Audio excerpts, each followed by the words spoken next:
Good morning.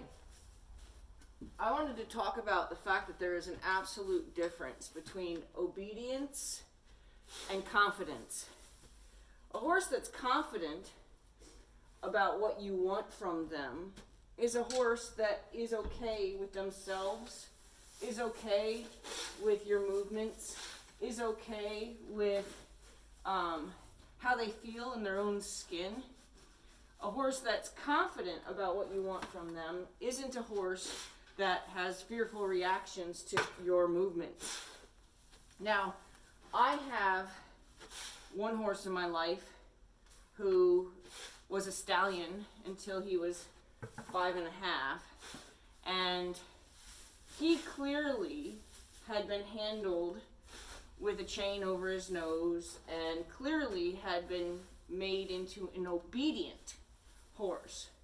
Well, in whatever process, whatever training techniques were used, they taught him to be afraid to make a mistake, to be afraid to not be obedient. There is a big difference between a horse who wants to please you and has confidence in their ability to do that versus a horse who is so unconfident in their ability to please you because the training had been so necessarily aggressive or something like that, to where the horse is actually not trying to please you as much as trying to avoid the dangers of displeasing you. A horse, I would rather, I don't even say it this way either, but I'd rather my horse be scared to disappoint me. And I mean, but not scared in the sense of afraid of me, but because it means so much to them to have that exchange of appreciation, compared to a horse who's afraid to do wrong because they're afraid of the consequences of doing wrong. My horse Logan clearly is afraid of the consequences. He is spooky to your movements. He is, very often you'll find that the obedient ones are the ones that get right up close to you after they try to perform what they think you want. So, perfect example, there's another horse I work with who I'm actually looking for a home for. He belongs to a client, but she's looking for a home for him, and I'm going to vet out the right person for him, because somebody who demands obedience through aggression is not going to be the right home for this horse.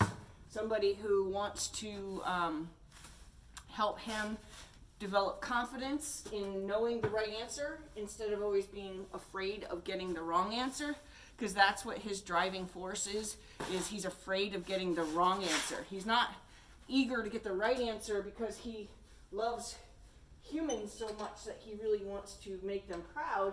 He's afraid to get the wrong answer because of the consequences of the wrong answer.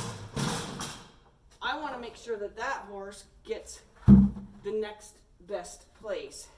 He's in a great place right now. She's not in a hurry, so this isn't like a, horse needs a home, desperate situation by any means, but it is certainly a horse needs the right home scenario.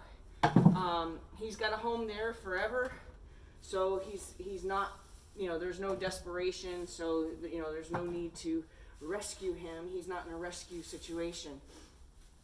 But if somebody could be the right home for him, that's certainly going to be a considered prospect. However, the deal with this horse is, I told the owner what I'd like to do is I'd like to take him in for a month and then have the person that I choose or that I believe is going to be the right home for him work with me and him to help him develop confidence. Confidence in his ability to get the right answer. Confidence in wanting to try to answer the questions because he wants to see if he can get the right answer. Not a horse that's just going to panic and run up to you and look you in the eye like, did I do?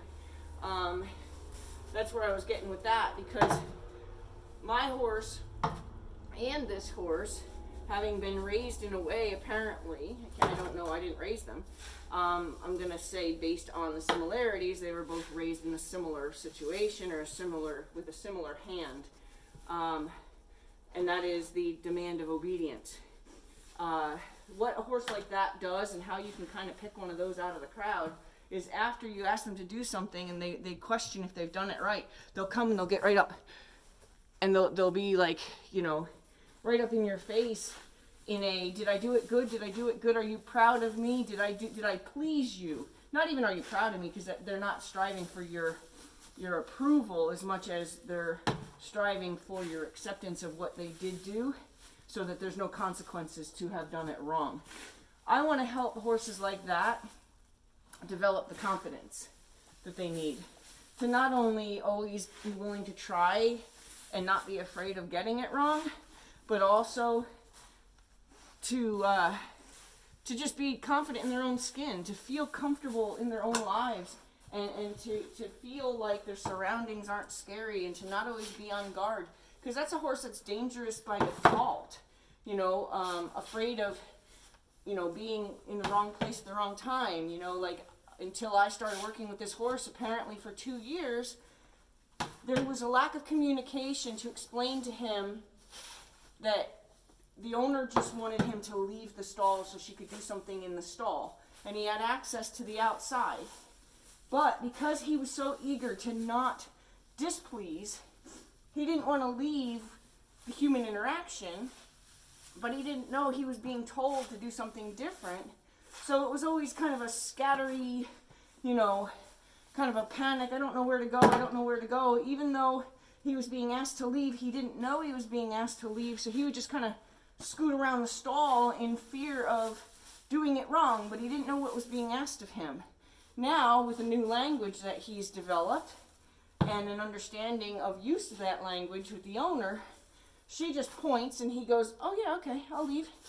And there's no more stress. There's no more stress for either of them. She's not worried about getting hurt, because, like I was said, you could get hurt by default. The horse isn't meaning to hurt you. He doesn't know what to do, and he's in super flight mode in confined space. So you could get hurt without him meaning to hurt you. And of course, depending on your personality, you could end up hauling off and, whooping on the horse because he hurt you by accident. How many people, do we know that we've seen that? If you've been in the horse world for a while, you ever been to a horse show, you see stuff that you shouldn't see and shouldn't be tolerated and whatever, but that's neither here nor there. I'm one person, I can't change the world, but I sure am hoping that I can help this horse. And like my horse Logan, I made sure that he was in a good home. I'm not saying he wasn't in a good home where he came from to me, but where he came from before that, I don't know enough about, but I do know that the personality that I acquired is still very ingrained, which means it's been in his fear has been since he was born. And that's why I've been offering people opportunities to work with me and foals, because a lot of times that is so from very, very young age. They're a precocial species, meaning that they're single faculty learners. They learn one time. They only have to be taught something once to have it there. And even if you can try to teach them different, they've been imprinted by their first interaction of an experience like that. So if they were to nip you, and then instead of setting it up and creating what I call the electric fence effect and making them think that they did it themselves, so biting humans, is no good, if their experience is the person hauled off and hit them in exchange, well, now we have a different opinion of what doing that with humans is going to result in, and that is a permanent opinion. We can never have to have it happen again, but it's a permanent opinion, and could show up, when they're 15 years old, as the right hand, the wrong hand, so to speak, gets on them. Anyway, I'm kind of rambling now, but I just wanted to point out that there's a huge difference between obedience and confidence. And I want my horses to be confident that they get the right answer, and that they're eager to be obedient as a result of their comfort, their confidence, not obedient because they're afraid of the consequences.